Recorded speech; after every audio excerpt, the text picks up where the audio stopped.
वैश्विक स्तर पर भले ही महंगाई पूरी दुनिया की कमर तोड़ रही है, लेकिन भारत में इस मोर्चे पर हल्की राहत जरूर मिलती हुई दिखाई दे रही है।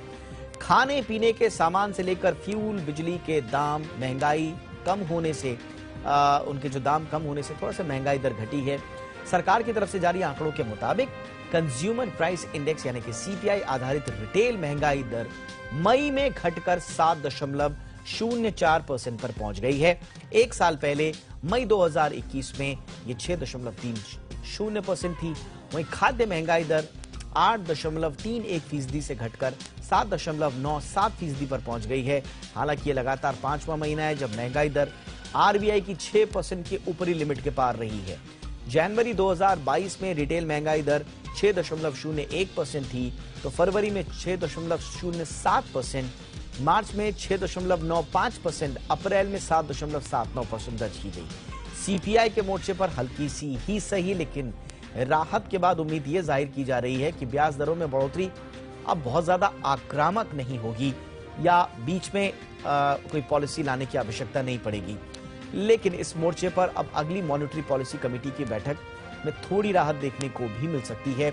महंगाई में ये जो गिरावट का आंकड़ा दर्ज हुआ है, उसके लिए सरकार की तरफ से कई कदम भी उठाए गए थे। सरकार ने महंगाई को काबू में करने के लिए हर दिन बैठकें की। इन बैठकों में कई अहम फैसले लिए गए।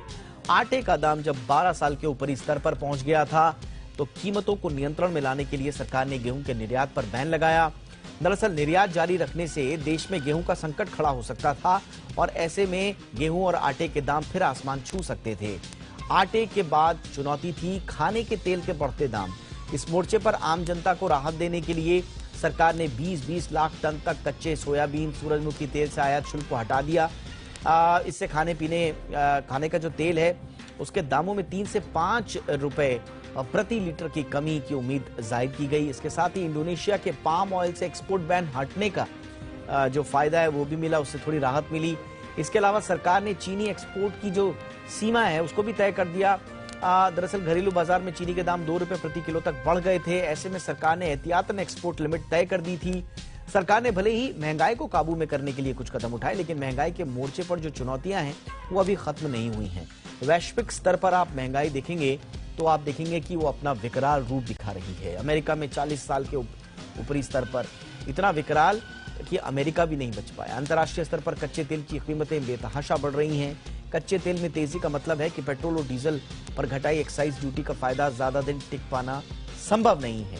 आने वाले दिनों में अगर पेट्रोल और डीजल के दाम बढ़ते हैं तो इसका असर सब पर दिखेगा। खेतों से लेकर बाजार तक तमाम वस्तुएं पहुंचना महंगी हो जाएगा।